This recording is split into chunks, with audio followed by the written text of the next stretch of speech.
My daughter-in-law locked me out of the house the same morning I had just picked up $1 million check from the lottery office. I stood there in the cold, holding that check while she changed the locks behind the door I once called home. I didn't cry, not then. But something inside me cracked wide open. What do you do when the people who called you a burden have no idea you were never the one who needed them? Thanksgiving dinner. The whole house smelled like rosemary and butter and overcooked cranberry sauce. I had been in the kitchen since dawn, basting the turkey, layering the sweet potato casserole, folding the linen napkins, because Kayla insisted on presentation. But when it came time to sit, she guided me toward the old wooden chair near the kitchen doorway, the one with the uneven leg. Everyone else sat at the big table, laughing, refilling wine, passing dishes like they belonged. I was there too, but not really, just barely in frame. I heard someone say there weren't enough chairs that we'd make do this year. But the truth hung in the room like cigarette smoke. I wasn't a guest. I was an extra body. They didn't know what to do with. I watched as Kayla poured wine for her sister, brought Lance a second helping. She never looked at me. Not once. Not even when I coughed during grace or reached across for a napkin no one thought to leave near me. No eye contact. Just silence. Intentional. Later, when the pie was cut and the kitchen emptied out, Kayla came back in to clean. She glanced at the chair I was still sitting in. Her voice light, casual. She said, "I think next year we might need a smaller gathering, less pressure for everyone." I nodded. My hand trembled a little on the cup I was rinsing. She didn't notice. Or maybe she did, but chose not to care. That night I couldn't sleep. I stared up at the ceiling fan in the guest room, the one that clicked unevenly as it spun. I counted the clicks. 67, then 83, then gave up. There was a time I would have spoken up, a time I might have pulled Lance aside, told him how I felt. But that time had passed. I had learned how fragile things could be once you started asking for too much. So I swallowed my pride and got up early the next morning. I washed the dishes no one asked me to wash, packed the leftovers no one offered me to keep, folded the tablecloth, scrubbed the sink. Then I took the trash out to the bins at the end of the driveway. I looked back at the house as I walked.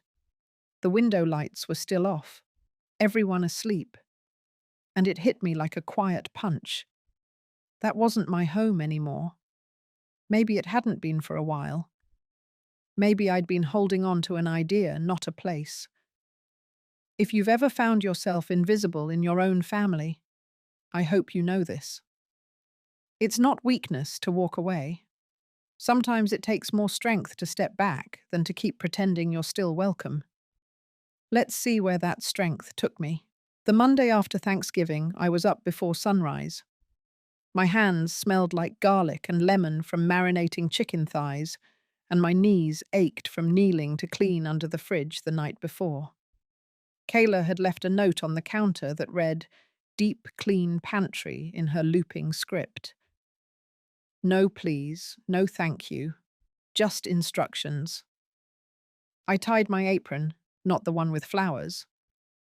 Kayla said it looked too dated, but the plain beige one she brought home from a home goods store said it was neutral. That word stuck with me. Neutral. Like I wasn't supposed to leave a trace. By 9, I'd reorganized the spice rack, wiped down each jar, labeled the bins in the pantry, and taken out the recycling.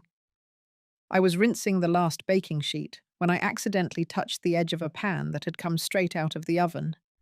The burn made me drop it, and the pan clattered across the sink. Lance came down the stairs a minute later, yawning, rubbing his eyes. He looked at the pan on the floor, then at me pressing a cold towel to my palm. "What happened?" he mumbled. I told him I burned my hand, said it lightly like it wasn't anything. He nodded and went for the coffee pot. Didn't ask if I needed a bandage. Didn't say to sit down. He just poured his mug, added cream, and scrolled through his phone like I wasn't even there. I rinsed the pan, still stinging from the burn, and placed it back on the drying rack. I wanted to sit. I wanted to breathe. But the laundry hadn't been folded yet, and the kitchen floor still needed scrubbing. Around noon, Kayla burst through the back door with grocery bags and the baby on her hip. She barely looked at me before launching into a complaint about the new school drop-off lane and how the neighborhood mums were driving her crazy. I nodded where appropriate, but mostly stayed quiet. When she placed the baby in my arms without a word, I bounced him gently and tried not to let the pain in my palm show. He reached for my necklace, my mother's old gold chain, and I let him tug. That afternoon, I stood at the stove reheating leftover green beans while Kayla sat at the kitchen island on her phone. She laughed at something on her screen and then glanced at me. "You know," she said, "not everyone's cut out for full-time help. You're holding up better than I thought." I didn't answer. I didn't even flinch. It was the first time she'd said it so plainly. Not mother-in-law, not family, not even Norma. Just help. When Lance got home from work that evening, he gave me a nod. Same as always. Not rude, not warm. Just flat. Like a boss acknowledging his assistant. I served dinner.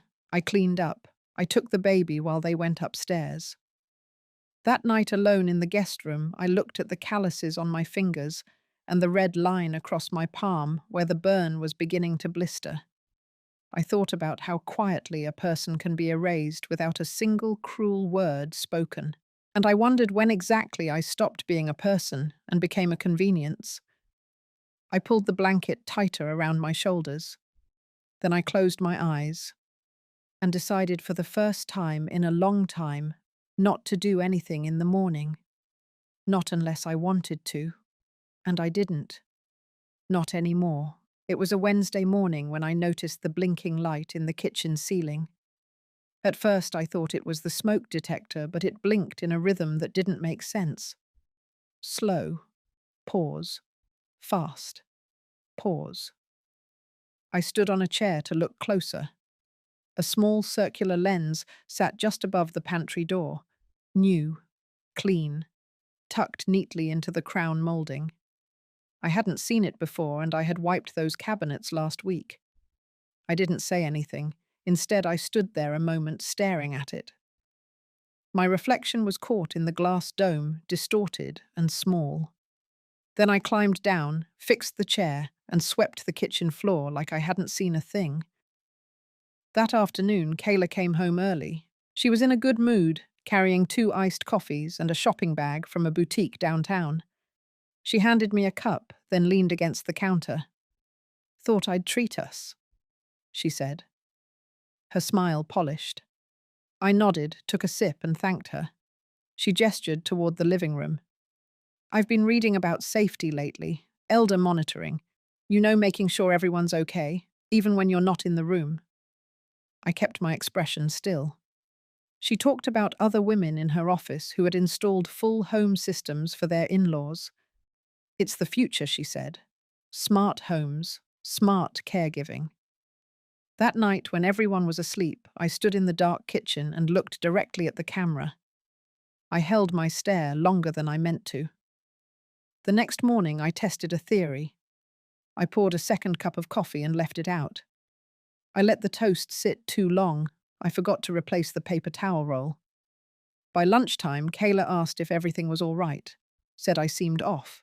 I told her I was just tired, that I might need a nap. She smiled and said I should rest more.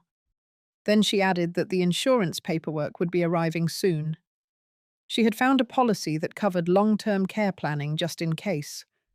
When I asked why she needed my documents, she said it was routine, that it would help with future-proofing, that she was looking out for me. I nodded, but my chest felt tight. Later that day, Lance pulled me aside, said Kayla was just being proactive, that we should all be thankful someone in the family was organized. I asked him if he knew about the camera. He blinked, looked to the side, said he thought it was for the baby monitor. Nothing more. But the baby had his own monitor, with its own screen, and that blinking light was too high, too central. It wasn't for a child.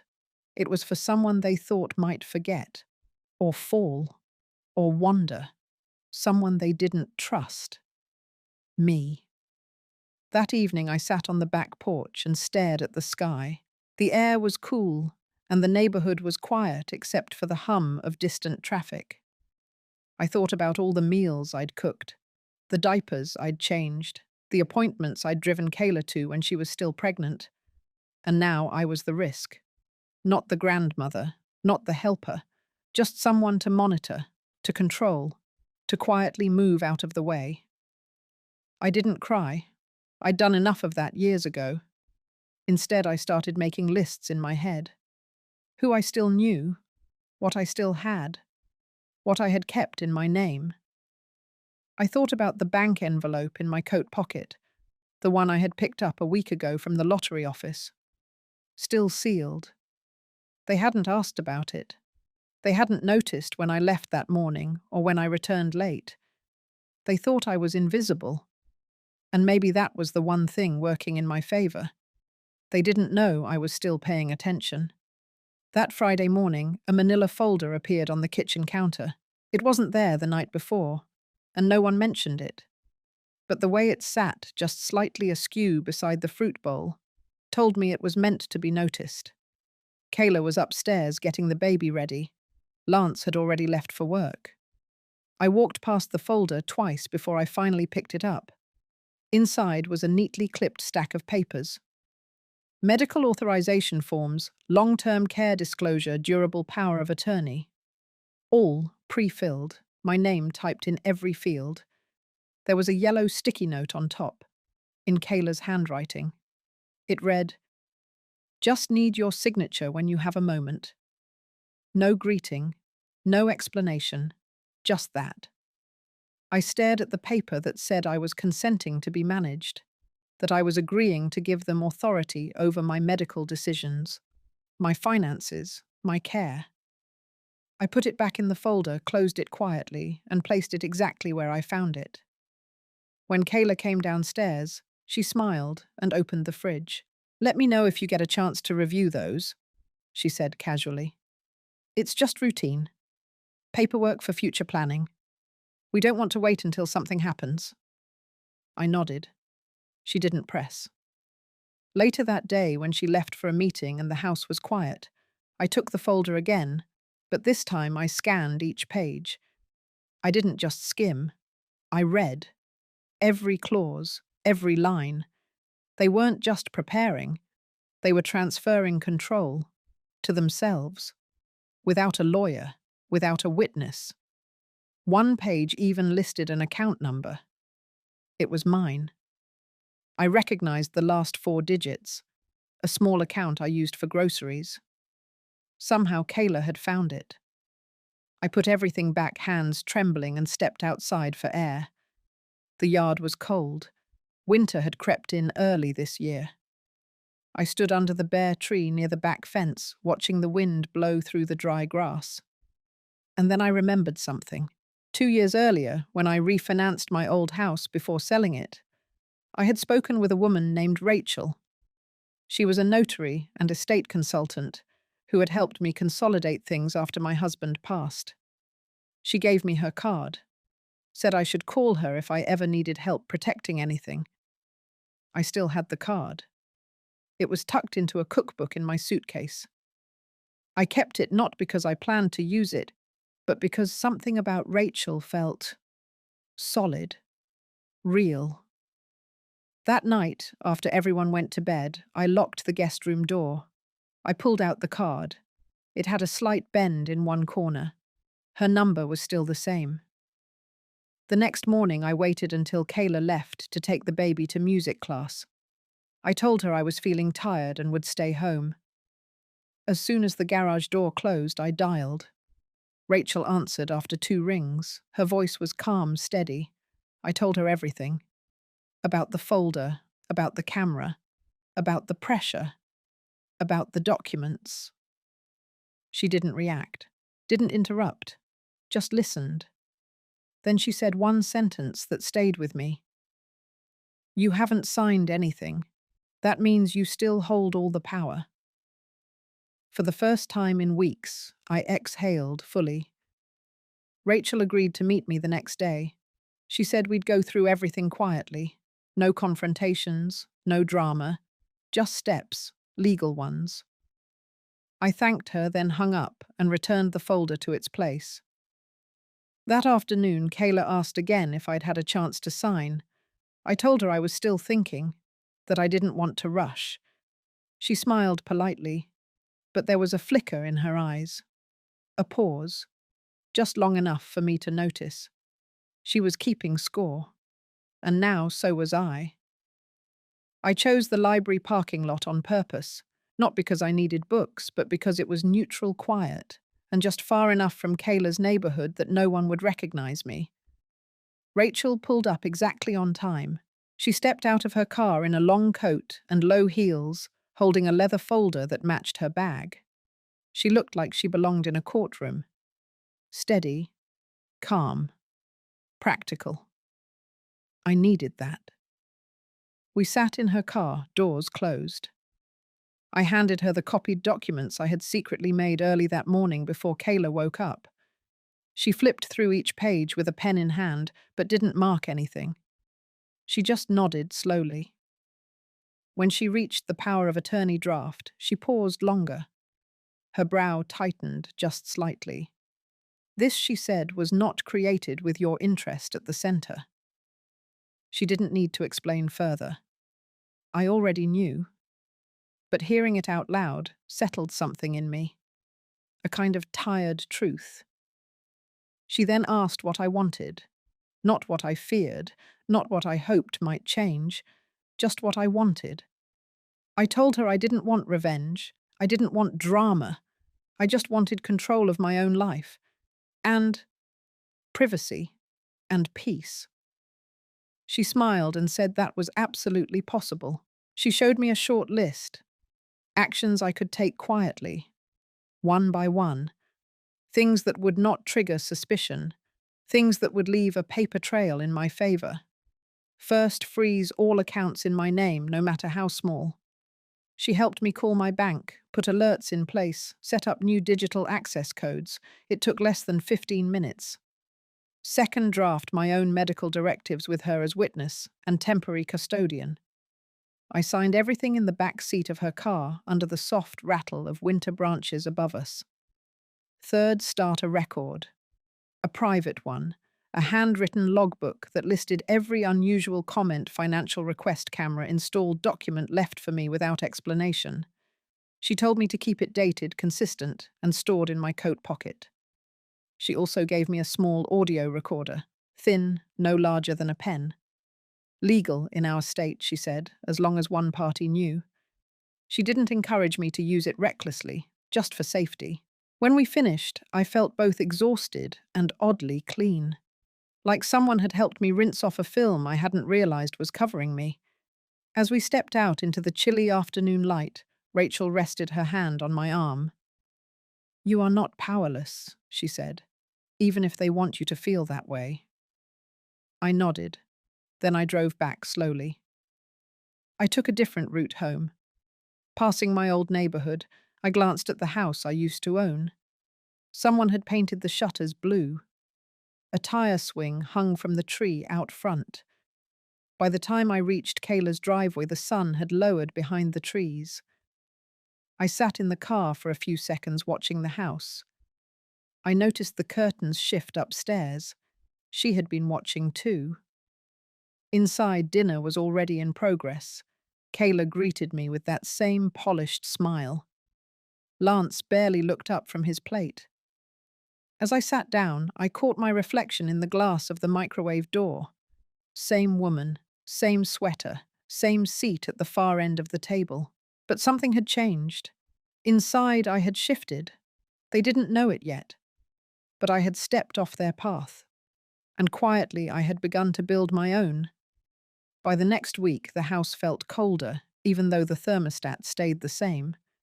It wasn't the weather. It was the way conversations stopped when I walked into a room.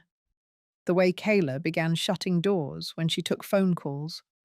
The way Lance avoided eye contact longer than usual. Something had shifted. I wasn't sure if they knew I had taken action. Maybe they sensed it. Maybe it was the absence of something they expected. Or maybe it was the simple fact that I no longer asked. That Friday evening, I was folding laundry when I heard soft voices from the upstairs hallway. The baby monitor on the counter had been left on, but the screen was dark. Still, the audio crackled faintly. I didn't mean to listen. But Kayla's voice came through first, low and sharp. "She's been quiet lately," she said. Almost too quiet. Lance responded, more hesitant. "I thought you wanted quiet. Less drama. She's not causing problems." There was a pause. "I just want to be sure we stay ahead," Kayla said. "We can't have her getting confused about whose house this is, or what's best for the baby." "She's not confused," Lance said. Kayla's reply came quick. "Then why hasn't she signed?" I stood frozen, not angry, just clear. Later that night, while washing dishes, Kayla came beside me, drying plates. She smiled in that way she did when she wanted something. Not warm, strategic. "We've been thinking," she said. "Maybe it's time you start looking into assisted living options, just in case things become too much." I nodded slowly. Then I asked, still looking at the water swirling in the sink. For who she didn't answer. Just set the plate down and left the room. I didn't confront. I didn't raise my voice. I dried my hands and went to the guest room. I pulled out the small logbook Rachel told me to keep. I recorded the conversation, the time, the words. Then I opened the envelope that held my notarized directives and made a copy to store in a second place. Not because I feared they'd find the original, but because I didn't want to underestimate them again. The next morning, Kayla was unusually cheerful. She brought me a fresh cup of tea and asked if I wanted to go with her to the farmer's market. I declined politely. She insisted, said it would be nice for me to get out. But something in her tone told me she didn't want company. She wanted me out of the house. I went anyway. In the car, she played music loud enough to avoid real conversation. At the market, she kept me close, introduced me to two of her friends as Norma, our live-in grandma, and laughed when they commented how lucky she was. She laughed with them. But her hand was tight on my elbow the entire time. When we returned home, I noticed a new document on the hall table. It was an intent to establish guardianship form, unsigned, but printed and ready. I said nothing. That night I lay awake long after the lights were out. It wasn't fear that kept me up. It was the realization that this wasn't about care. It was about control. And I had seen that before in other forms in other years. But never this quiet. Never this legal. They wanted a version of me that would stay in place, sign when told, and vanish when convenient. But I had already decided. I wouldn't be her. Not again. Not for them. The following Monday, I left the house before sunrise. I told Kayla I had a dentist appointment across town. She barely looked up from her coffee, just nodded and said to take my time. I walked to the corner bus stop and rode 3 stops past the clinic. At the main branch of the credit union, I stepped into the glass lobby and felt the warmth hit me clean and quiet. No one rushed. No one asked why I was alone. The manager, a woman named Tess, had silver hair and a sharp look that told me she'd seen everything. I handed her my ID and a sealed envelope, with a copy of the new financial directives Rachel had helped prepare. I explained that I wanted to remove any secondary access on my accounts, confirm my sole control, and add 2 security questions that only I would know the answers to. She didn't flinch. She asked no unnecessary questions, just typed, printed, handed me a form. Her pen tapped twice against the desk, and then she looked up. "You're not the first," she said, "and you won't be the last." I signed. She slid over another page. Would you like to update your beneficiaries? I did. I removed Lance's name. I removed Kayla's. I replaced them with a cause I cared about, a small local foundation that supported elderly women re-entering the workforce. It was something I had looked into months ago when I still had hope of sharing it with Kayla as a family legacy. Now it was mine alone. When I left the building, the sky had fully brightened. I walked a few blocks to a quiet diner and sat near the window. I sipped black coffee and stared out at the slow-moving traffic. Something inside me had shifted. It wasn't spite. It was clarity. I had lived most of my life tying my worth to the roles I played for others. Wife, mother, grandmother, helper. Now I was redefining that worth for myself. By noon, I was back home. Kayla didn't notice my absence. She was on a video call. The baby slept in the carrier beside her desk. That night, Lance called me into the living room. His tone was light, but his eyes didn't match. He said they had scheduled a meeting with a family advisor later that week, someone to help navigate elder care. He said it as if it were a gift, a courtesy. I told him I appreciated the thought but had already consulted someone, a professional. That caught him off guard. Kayla appeared in the hallway, arms crossed. Her eyes narrowed slightly. "You've been seeing someone," she said. I nodded. "Just to ensure clarity," I replied. "No one should be confused about boundaries." The silence after that felt heavier than any argument. I turned and went back to my room. I pulled out the envelope from the lottery office, still unopened. I sat on the edge of the bed and looked at it.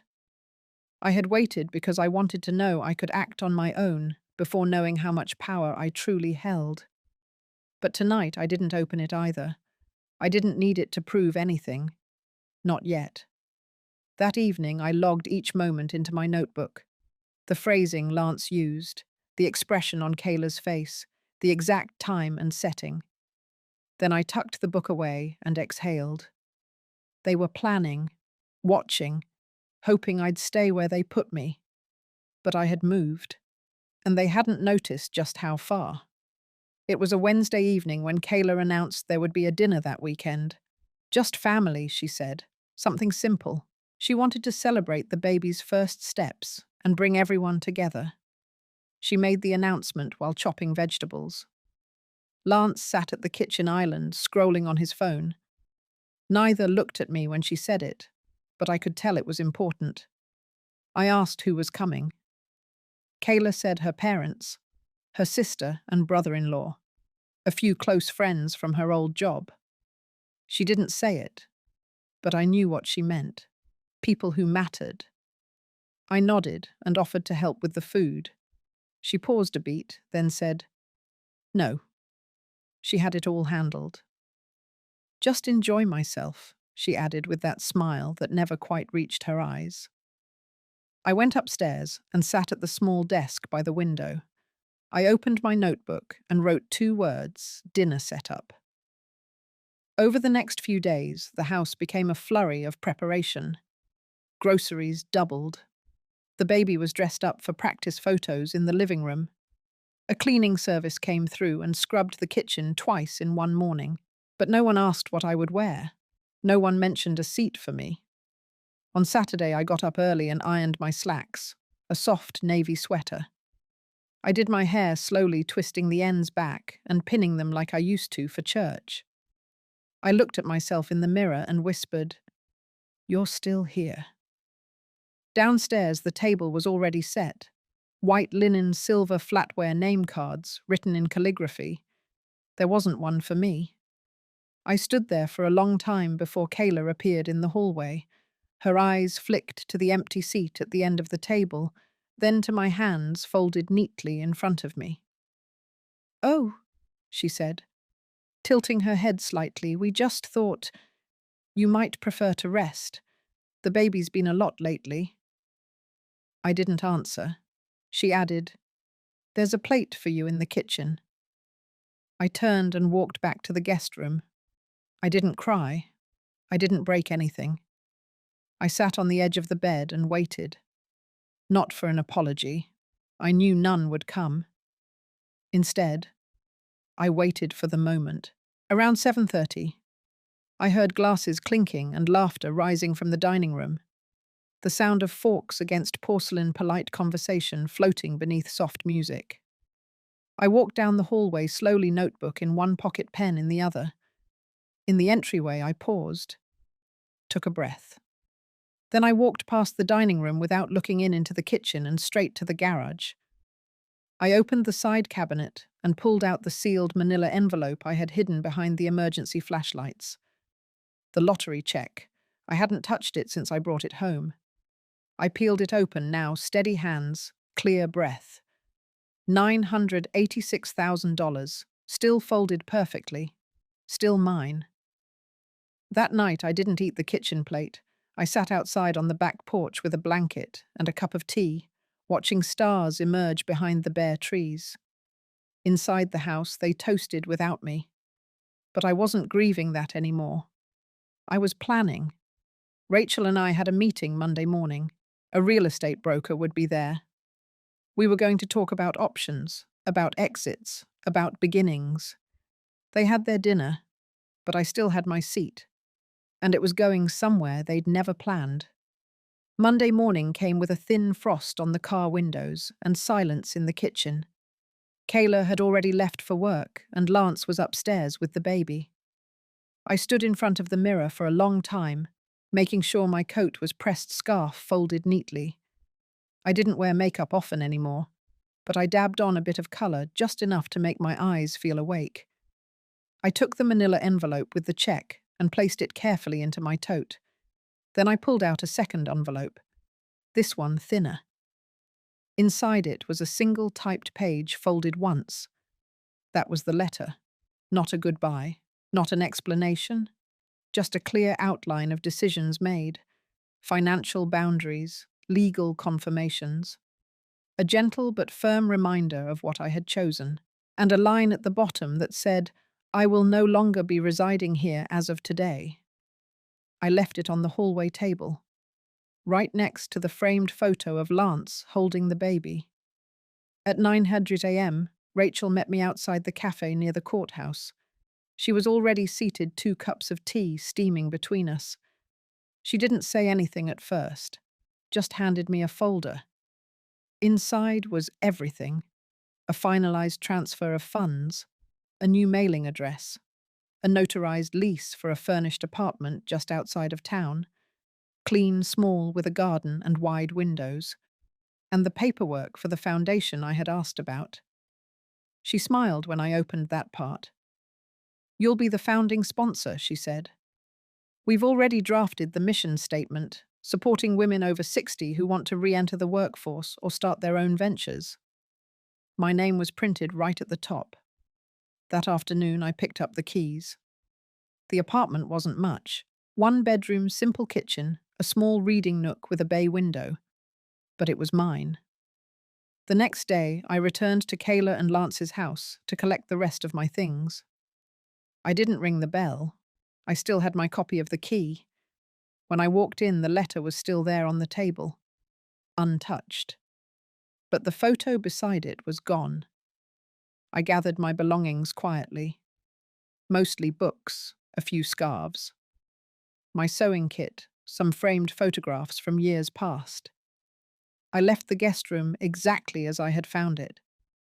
Before I stepped out the door for the last time, I turned and looked into the living room. The sunlight had shifted, catching on the glass of the baby's toys. The silence in the house felt heavier than usual. It no longer belonged to me, and I was finally at peace with that. That evening, Rachel called and said the press release had gone out. The foundation would have a quiet launch in 2 weeks, hosted at the local community center. Nothing grand, just a tea, gathering a few small speeches, and a symbolic check handoff. I told her I'd be there. The day after, Lance called. I didn't answer. He didn't leave a message. Later, I listened to it once through the voicemail system. His voice was tight-clipped. He said he wished I had told him sooner, that Kayla was confused and upset. that they would have worked something out. But we both knew that wasn't true. And more importantly, it didn't matter anymore. The choices had been made.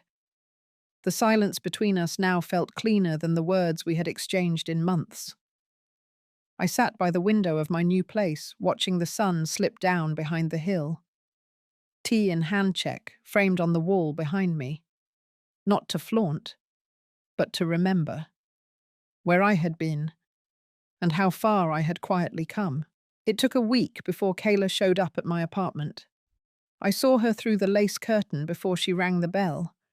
She wasn't carrying anything. No apology cake, no baby, just a heavy purse slung over her shoulder and that same tight expression she wore when she wanted to control the outcome before it even began. I opened the door, said nothing, and stepped aside. She entered like she owned the place. Her eyes darted around, taking in the plants on the windowsill, the books stacked by the couch, the framed check on the shelf. Her shoulders tensed at that last one. I didn't offer her tea. She didn't sit. I came to talk, she said, voice soft but clipped, about the foundation and how this sudden move of yours is affecting the family. I nodded once and stayed quiet. She filled the silence quickly. We were caught off guard. Lance, especially. You should have told us about the money, about your plans, about the apartment. Still, I said nothing. She pressed on. You disappeared, Norma. That's not how families work. You left a note like we were strangers. I met her eyes and said, because you treated me like one. Her mouth opened, then closed. She shifted her weight. The facade cracked just enough to show confusion underneath. She tried again. I'm not here to argue, but we're your family. We deserve a say in all this. What happens next? How things are handled. I walked over to the bookshelf and pulled out a folder. I handed it to her. Inside was a copy of the Foundation's charter, the mission statement, the bank's verification of my donation, and a formal notice revoking any financial association between myself and the household she ran so tightly. She flipped through it fast, as if speed would change the facts. When she looked up again, the control was gone from her face. In its place was something smaller, something I almost mistook for fear. I never meant for things to get so distant, she said.